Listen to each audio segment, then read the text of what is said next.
told your friend you're not okay?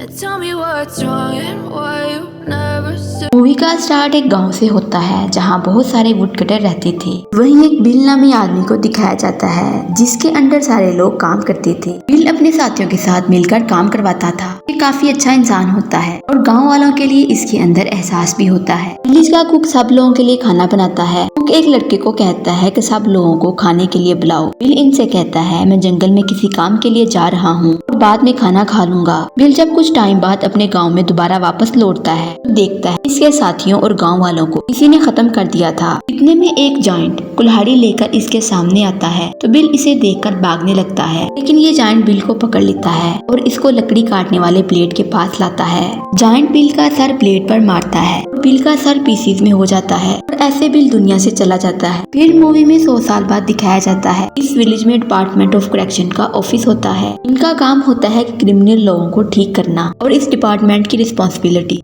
Hook को दी जाती है और वहाँ काउंसलिंग के लिए मिस सैम को रखा जाता है। ये लोग बाहर आते हैं जिनके नाम ये हैं मार्टी जिसने साइबर क्राइम किया था, ट्रिश जिसने किसी पुलिस अफसर के साथ बदतमीजी की थी, जैक जो मंशियात का काम करता था, रोज ने कोर्ट में बदतमीजी की थी, सीबी दारू के केस में फंसी थी। हुक इन सब बच्चों को रूल समझाता है। तुम सब लोगों को जंगल में ले जाया जा रहा है, वहाँ तुम सबको मिलकर रहना होगा। मिस साइम भी इनके साथ जाती है। नेक्स्ट हुक इन सबको जंगल में लाकर इन्हें एक लाइन में इकट्ठा करता है। ये भी कहता है कि तुम लोगों को कैबिन में नहीं बल्कि टेंट में रहना होगा। ये सब अपने अपने टेंट में जाते हैं। हुक साइम को भी कहता है कि तुम भी टेंट में रहोगी, मैं खुद अकेला कैबिन में रहूंगा। ट्रिश और जैक सब लोग मिलकर बैठे होते हैं। साइम इनकी काउंसलिंग करती है। रोज बताती है कि मेरी एक बेटी है, मैं उससे बहुत प्यार करती हूँ। ट्रिश बताती है कि जब मैं बाहर गई वहाँ झगड़ा हो रहा था, वहीं एक पुलिस वाला आया जो मुझे बड़ी अजीब नजरों से देख रहा था। मैंने ये देखकर हाथ उठाया इसलिए पकड़ी गई। इस पर जैक कहता है कि तुम सच में देखने के काबिल हो। सीबी अपने बारे में बताती है, जब मैं पार्टी करने के बाद वापस घर आ रही थी मैंने काफी पी हुई थी इसलिए मेरे साथ हादसा हो गया, ऐसे में पकड़ी गई। ये सब बातें कर रहे होते हैं कि वहाँ मेक नाम का आदमी आता है। ऐसे लग रहा जैसे वो मेंटल हो। हुक बताता है ये जंगल में अकेले रहता है। हुक मीक को जाने का बोलता है और इन सबको कहता है कि अब तुम लोग सो जाओ जब रात काफी होती है। नेक्स्ट डे हुक इन सबको ट्रैकिंग के लिए ले जाने वाला था। हुक अपने साथ अपनी पिस्तौल भी रखता है। सैम इसे पिस्तौल वापस रखने को कहती है। हुक इसकी बात मानकर पिस्तौल को कैबिन में रख देता है। हुक इन सबको ट्रैकिंग के लिए लेके आता है जो काफी दूर तक चलते हैं और इधर मीक अपने घर के बाहर गेम खेलता है और आसमान की तरफ देखकर बोलता है कि अब तुम्हारी बारी है, जबकि दूसरी तरफ वो लोग ट्रैकिंग करते थक जाते हैं। जबकि जैक और मार्टी चुपके से भागते हुए सारे जंगल का जायजा लेते हैं। इनको वहाँ एक अजीब सी जगह नजर आई जहाँ पर इनको बैल का स्केलेटन मिलता है। जैक बैल का सींग अपने पास रखता है। ये दोनों वहाँ से चले आते हैं और वापस आकर बाकी सब लोगों को बैल का सींग दिखाते हैं। रोज ये देखकर कहती है कि किसी जानवर के साथ बुरा नहीं करना चाहिए। हुक ये देखकर इनको डांटता है। जैक को कहता है कि इसे वापस रख कर आओ। इधर गांव में सीबी का फादर एक बार में जाता है जहाँ इसके कुछ जानने वाले थे और बार का ओनर रेडियो में काफी इंटरेस्ट रखता था। अगर रेडियो के सिग्नल नहीं आते फिर ओनर की बेटी मेल आती है। शरीफ इससे उस जगह का पूछता है जहाँ इसकी बेटी गई थी। वो इसे बताती है मेरी नीस भी उस प्रोग्राम में गई थी। प्रोग्राम तो काफी अच्छा था मगर वहाँ उस प्रोग्राम में एक बच्चे की जान चली जाती है क्योंकि हुक ने उस बच्चे से काफी एक्सरसाइज करवाई थी, इस वजह से उसकी जान चली गई। ये सुनकर उसे अपनी बेटी की फिक्र होने लगती है। ये जंगल में जाने का प्लान करता है। दूसरी तरफ जायंट जंगल में जाता है। वो बैल का सींग देखता है तो वहाँ नहीं होता। ये इतनी जोर से चलाता है कि सब लोग जायंट की आवाज सुनते हैं। इन्हें ऐसा लगता है कि जंगल में शेर आ गया है। मीक जायंट की आवाज सुनकर डर जाता है क्योंकि इसे पता चल गया कि जायंट अब गुस्से में है।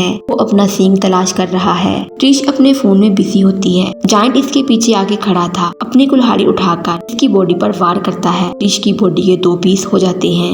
ये देखकर बाकी सब डर गए थे और वहाँ से भागने की कोशिश करते हैं मगर जायंट इनके पीछे ही होता है। जायंट अपना कुल्हाड़ा दरख्त पर मारता है। एक टहनी टूटकर रोज के ऊपर गिरती है जिसकी वजह से रोज जख्मी हो गई थी। इसके बाद जायंट हुक पर वार करता है। इसकी बॉडी के भी 2 टुकड़े हो जाते हैं। जायंट हुक को अपने पांव से कुचल देता है। ये सब कैबिन में आकर छुपने की कोशिश करते हैं और जंगल से बाहर जाने का प्लान बनाते हैं। सीबी कहती है कि अगर हम अपनी कार तक पहुंच गए तो हम जंगल से बाहर निकल जाएंगे, लेकिन सैम बताती है इस कार की तो हुक के पास थी, अब हम कैसे जाएंगे। इस पर मार्टी कहता है कि मुझे की के बगैर भी गाड़ी चलाना आती। अब ये तीनों बाहर जाने के लिए रेडी होते हैं। फिर सैम कैबिन से पिस्तौल भी ले लेती है। ये तीनों बाहर निकलते हैं। मार्टी कार को स्टार्ट करने की कोशिश करता है, लेकिन कार स्टार्ट नहीं होती। इतने में सैम को जंगल से आवाज आने लगी थी। ये तीनों दोबारा कैबिन में आ जाते हैं और जायंट आकर इनकी कार को अपने साथ ले जाता है ताकि ये लोग वापस ना जा सके। जायंट वापस अपनी जगह पर आकर इनके बाहर आने का वेट कर रहा था।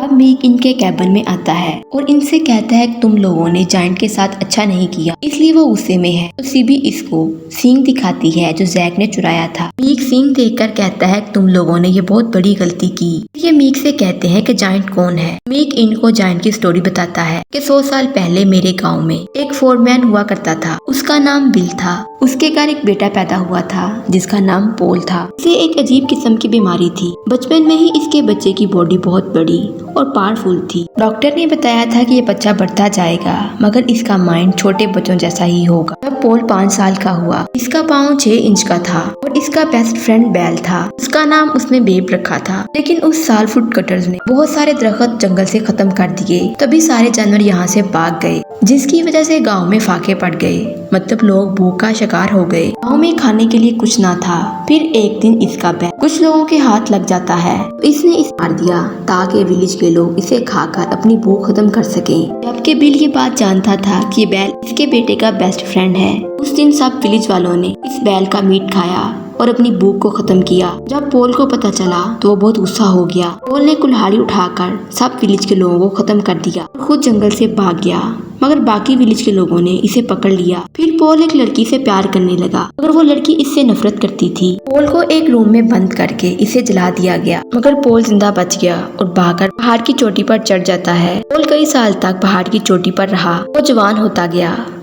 मीक कहता है कि तुम लोगों ने बैल की कब्र से सींग चुराया है, इसलिए वो गुस्से में है और वो तुम लोगों को नहीं छोड़ेगा। ये सुनकर जैक बैल का सींग बाहर ले जाकर फेंक देता है। जैक पोल से कहता है कि ये लो अपना सींग और हमें माफ कर दो, लेकिन पोल वही सींग जैक की बॉडी के अंदर घुसा देता है। पोल इसे घसीटने लगता है। काफी घसीटने के बाद इसे खत्म कर देता है। बाकी लोग ये सब देखकर डर गए थे, दोबारा अपने कैबिन में छुप जाते हैं। इधर शरीफ को अपनी बेटी की टेंशन हो रही थी। नेक्स्ट डे शरीफ जंगल की तरफ निकलता है। मीक सीबी से कहता है कि पोल ने तुम्हें अभी तक इसलिए नहीं मारा क्योंकि तुम्हारा फेस इसकी फ्रेंड से मिलता है। मीक सीबी को फोटो दिखाता है और कहता है कि पोल इसे दोबारा पाना चाहता है। दूसरी तरफ शरीफ जब जंगल पहुँचता है, इसे हुक की बॉडी मिलती है। इसे देखकर इसे पता चल गया था कि यहाँ कोई गड़बड़ हुई है। ये टावर पर चढ़कर अपनी टीम को बुलाने की कोशिश करता है, मगर इसका मैसेज कोई नहीं सुनता और इसके सिग्नल गलती से बार के रेडियो से जा मिलते हैं। बार का ओनर इसका मैसेज सुन लेता है। पोल अब इनके कैबिन के पास आता है और इसको तोड़ने लगा था। ये सब डर जाते हैं,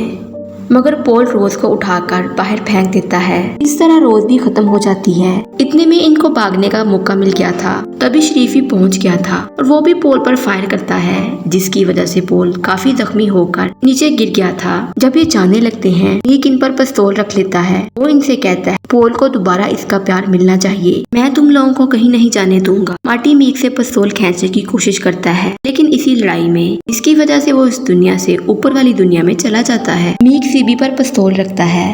पोल को ये देखकर गुस्सा आता है। वो अपना कुल्हाड़ा उठाकर मीक की तरफ फेंकता है। वो भी खत्म हो जाता है। ये देखकर तीनों वहाँ से भागते हैं। पोल अब इनका पीछा करते हुए इनके पीछे आता है। शरीफ सीबी को कार चलाने का कहता है और खुद पीछे बैठ जाता है। पोल ने इनको पकड़ लिया था। सीबी कार ड्राइव करते हुए इसकी अटेंशन डाइवर्ट हो जाती है, जिसकी वजह से इसकी कार की टक्कर दरख्त से हो जाती है। ये तीनों भागकर डैम पर पहुँचते हैं।